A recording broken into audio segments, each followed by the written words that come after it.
Welcome to yet another session of the Academy of Secular Thought podcast. What is Thomas saying? So yeah, I was saying welcome to yet another session of the Academy of Secular Thought podcast, and today I have Chansa. I wanted to say an awesome person. Yeah, I really think you are. Yeah. And I think she will do the introduction for herself, lest I lie about it. Oh, please. Yeah. So, hi, I'm Chansa, as he said, and I'm just glad to be a part of this podcast and indulge in as much conversation as we could possibly have about pretty much Everything. Yeah. Pretty much everything. So, yes. So we're working off script. We're just gonna have a conversation about nothing and about something. Yeah. And about something. Yeah, and about a lot of stuff. So where would you suppose we should start?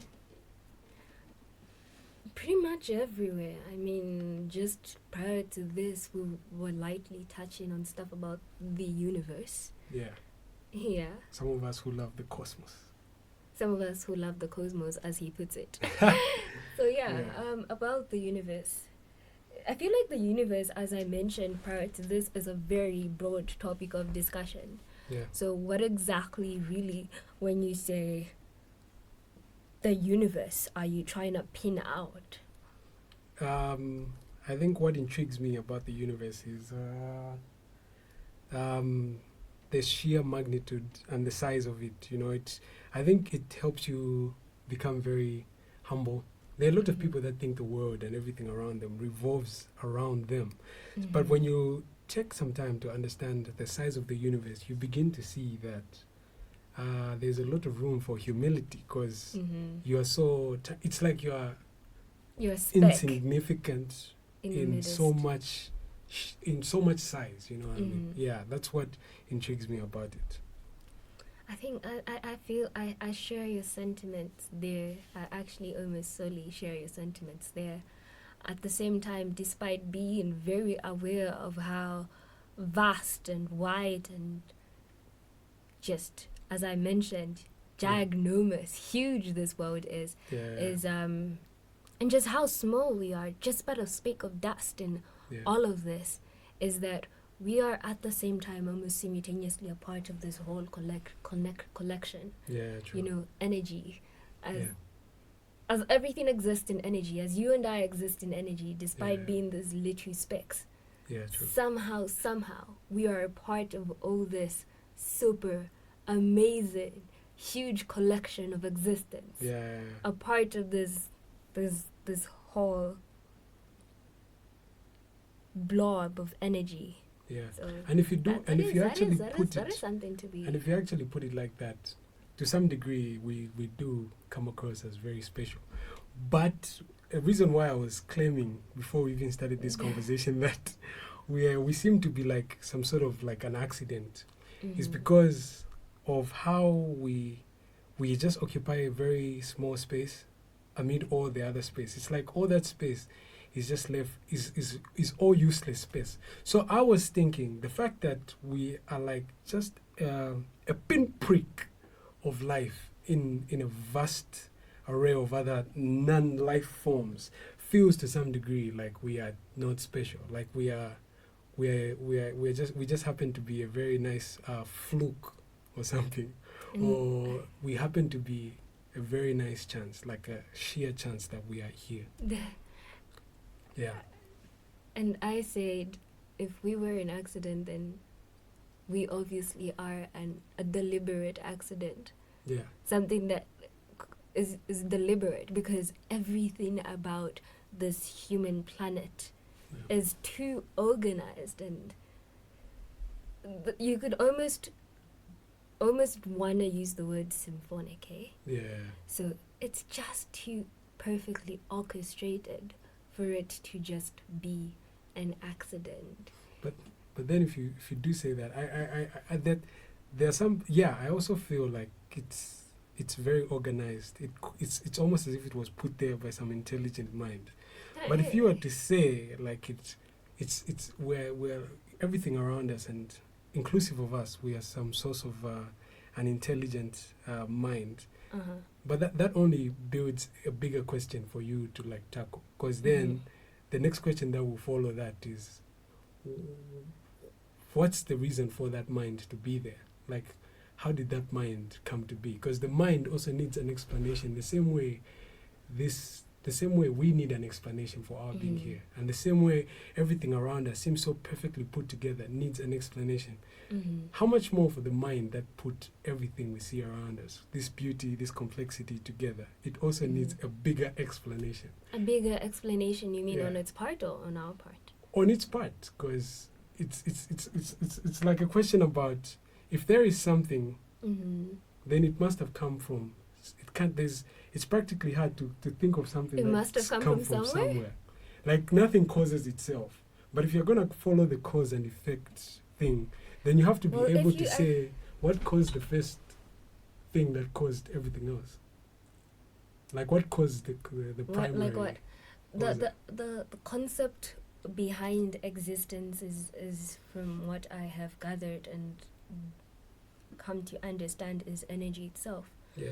And one of the very so fundamental definitions of energy is energy has no beginning, neither does it have an end. So it has no absolute starting point, neither does it have an absolute ending point. Now, energy can be subdivided into all of these many things we're coming to understand as different entities or different elements. From something that can exist and function or exist in itself as solid, something that can exist within itself as liquid, and something that can exist within itself as, air. And the only thing that differentiates these different energies is the vibrations at which these particles are vibrating at, which determines the texture, the liquidity, or how porous and airy this energy is. But it doesn't still counteract that it is energy. So when you look at everything and you take away the concepts of how we choose to define them, it rounds it all back to the same whole big thing, which is energy. And if energy has been here before time, and as I mentioned, energy has neither no beginning and no end. So what basically I'm trying to get to right now is how this very same energy is the very same energy that has been seeking its intelligence within itself, evolution within itself, evolution within the many different elements with which it exists and functioning. But it's practically hard to wrap our minds around something that just has always been there. And what if you are a part of that thing that has always been there? Okay, I can be a part of that something that has always been there, but it's just hard Would to... it be ridiculous to say you just can't understand yourself? It's just hard to comprehend. It's hard to understand that I just started being there since the dawn of time. Like, even the statement itself doesn't make sense. I started to be there. And that's the beauty of evolution. And that's the beauty of existence itself. And 20,000 years from now, the version of this energy that we have come to know and understand now will probably be 10 times more evolved than we are now. So the concept of evolution is inevitable. What energy is going to manifest as at that particular period in time, whether through liquid, solid, or air form, or whether through human, on different textures and different beings, is going to be obviously 10 times more different than what we are witnessing and experiencing right now. So evolution has been happening from before time, and I believe... But wouldn't you say that it must have had like some sort of like a starting point? It actually did. But that's and maybe it might not look as pretty as what it looks right now, but it actually did. So if it did have a starting point, then that defies that conflicts with what you said, where everything is just infinite without beginning or end. Well, the evolution had a starting point, but the energy itself has practically, I feel like this energy has almost always been in existence. And no one has ever put it there. The void. Or put it or set it in motion or something. It's just been there. It's just like it's just been there. We have we have always been a part of this energy, right? Yeah. You and I. Yeah. As much as everything else has been a part of this energy, Yeah. as much as the solar planetary systems have been a part of this energy. Yeah. And I like to believe that as much as humanity has been evolving, there's a core center, as much as the earth has a core center, Yeah. a core element of this energy that is more so watching its very own and observing its very own evolution Yeah. as it chooses to expand itself through these many different stages and phases of evolution that humanity and life itself has experienced to this particular point of now, to the particular point of 20,000 years from now, when evolution would have happened and would obviously still continue